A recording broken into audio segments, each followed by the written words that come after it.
izquierda va a cerrar el Lucho. Panel, si alguien más quiere entrar. No puede. Y de paso puedo respirar así.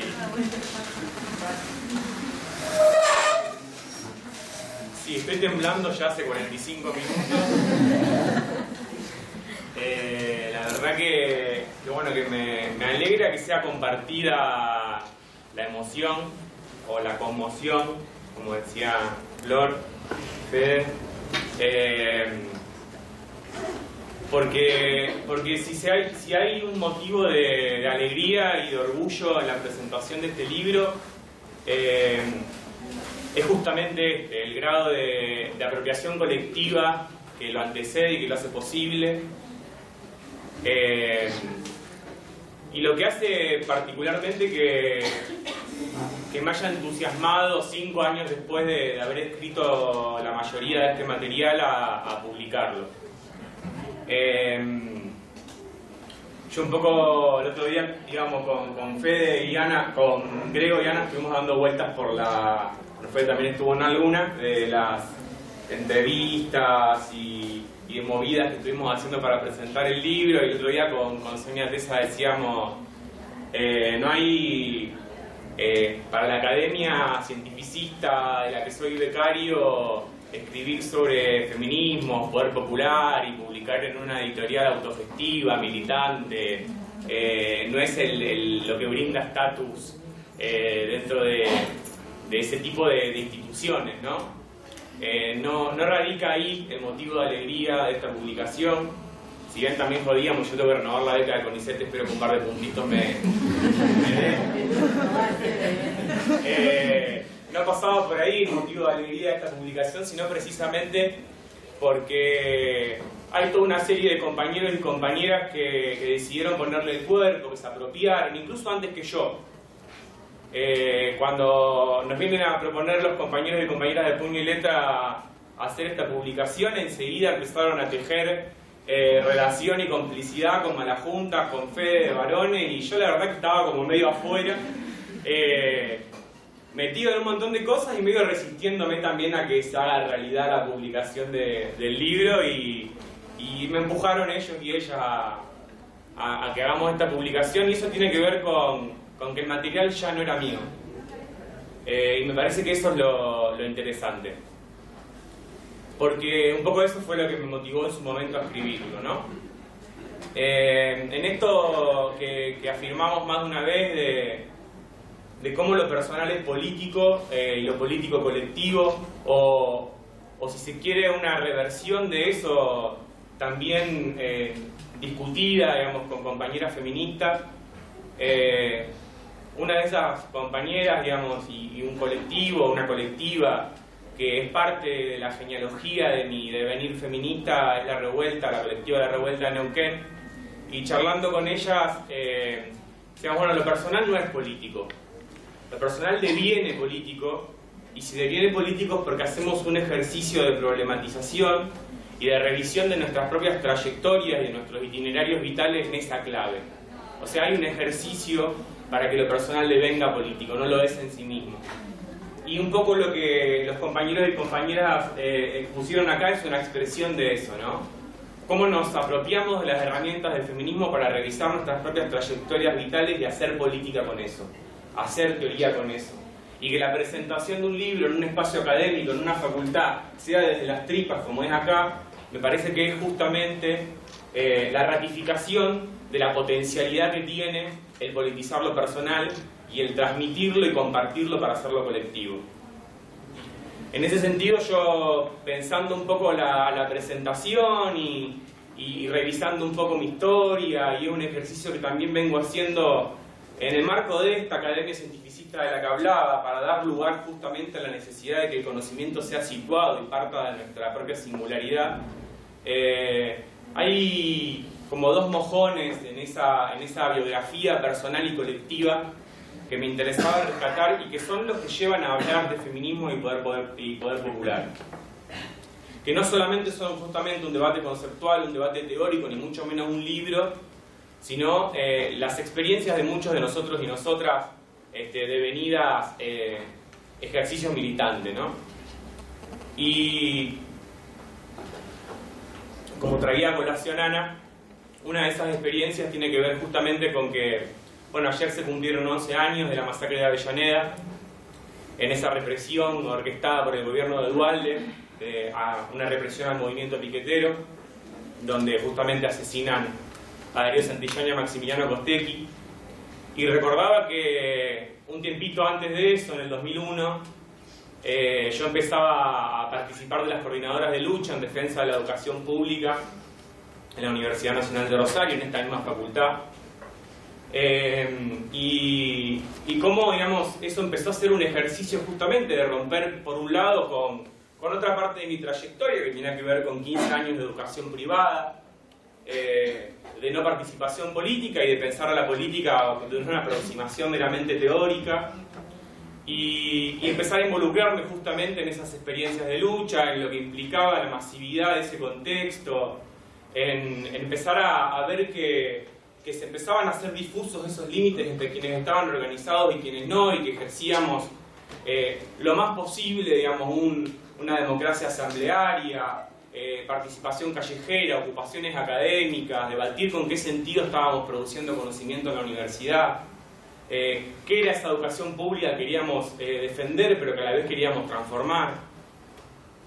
Y bueno, un poco ese 2001, antesala a las rebeliones populares de diciembre, del 19 y 20 de diciembre, me van aproximando personalmente, digamos, a algo que creo, digamos, en esa masacre de Avellaneda estalla. Y recuerdo estar con compañeros y compañeras yéndonos de la facultad a la casa de una amiga, acá a unas cuadras, a tomar unos mates y ver la represión por televisión. Y ver que nombraban que los muertos eran de la coordinadora Aníbal Verón, y salir en bicicleta a la calle, al monumento, a la Plaza Pringles, a encontrarnos con otros y otras, a abrazarnos, a llorar, a gritar, a compartir la bronca, la indignación.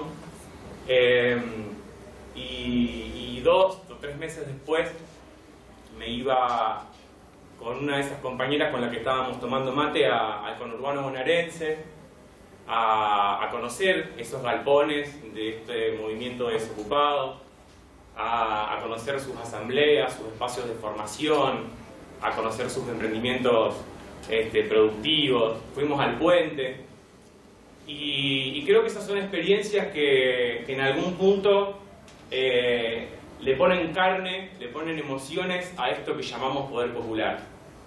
Y a reconocer en esas experiencias que lo que estábamos haciendo nosotros y nosotras en la universidad, tratando de parar un movimiento estudiantil crítico, transformador, que sea protagonista de las luchas del pueblo trabajador, también era poder popular. Cómo hacíamos que la política que nos enseñaban en esta facultad, que era de los actores institucionales, del Estado, de los partidos, de los profesionales, la tomábamos en nuestras manos y nos hacíamos cargo de construir desde ahora ese cambio social que anhelamos para el futuro. Y eso a la vez va teniendo otras derivas.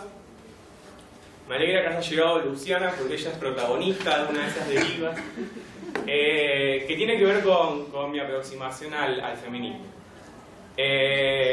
Otra de estos mojones, de los que decía, de esas experiencias autobiográficas, tiene que ver con un almuerzo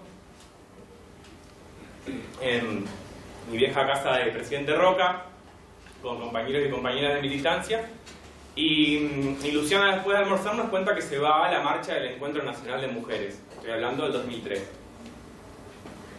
Y ahí, bueno, estábamos con Fernando también preguntándonos si nosotros como varones podíamos participar de esa marcha.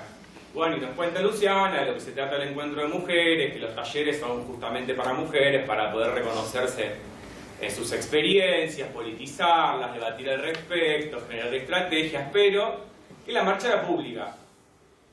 Y que esta marcha era especial porque era la primera marcha donde se iba a marchar con estos pañuelos verdes, exigiendo la despenalización y legalización del aborto en Argentina. Y bueno, un poco dijimos, bueno, vamos a ver qué onda. Entonces nos acercamos con Luciana, con Fernando a la columna verde y ahí nos ponen el pañuelo. Y al principio, bueno, veíamos como estas reacciones de complicidad, de sonrisa, algún que otro aplauso, porque era muy extraño, realmente no había muchos varones a la vista, ¿no? Y unos 200 metros después, una compañera se para enfrente mío y me dice: ¿y vos qué carajo estás haciendo acá? Y para mí esa pregunta es vital en términos personales y en términos colectivos, para ver qué es lo que los varones podemos estar haciendo junto al movimiento feminista o desde el movimiento feminista. Digo, ante esta pregunta, digo, yo pocas veces me quedo sin palabras. Esta fue una ocasión. En ese momento, sinceramente, decía: Luciana, ¿por qué carajo me dijiste que podía venir?